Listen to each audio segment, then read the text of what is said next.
Hi, this is Chaplain Anita with the Total Surrender Program with just a little food for thought for today. I often hear from people that their friends or loved ones who aren't walking with Christ have a hard time understanding why they want to do or not do certain things that are different from their lives and their lifestyles prior to coming to know Christ. And so I just want to read a couple of scriptures and talk about that just a little bit. In the book of John, the Gospel of John, the first chapter and the fifth verse, it says, "The light shines in the darkness, and the darkness did not comprehend it." And so that light is the light of Christ. It's the Holy Spirit that's dwelling on the inside of you. And once you ask Jesus Christ to come into your life, the Holy Spirit to come dwell on the inside of you, and give your life to God for Him to take over, people who have not made that decision often do not understand that decision. If you go over to First Corinthians, the second chapter and the 14th verse. Actually, I think I'm going to start with the 13th verse and read the 13th and the 14th verses. It says, "Which things we also speak, not in words taught by human wisdom, but in those taught by the Spirit, combining spiritual thoughts with spiritual works."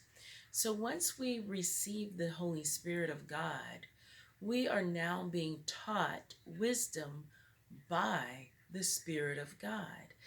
And these are things that we would not otherwise comprehend without the Spirit of God. But here's where the challenge comes in.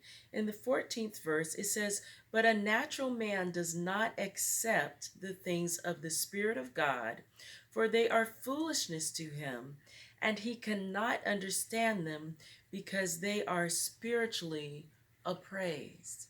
Now, I'm reading from the New American Standard Version of the Bible. You can read this in various translations, but the meaning is the same.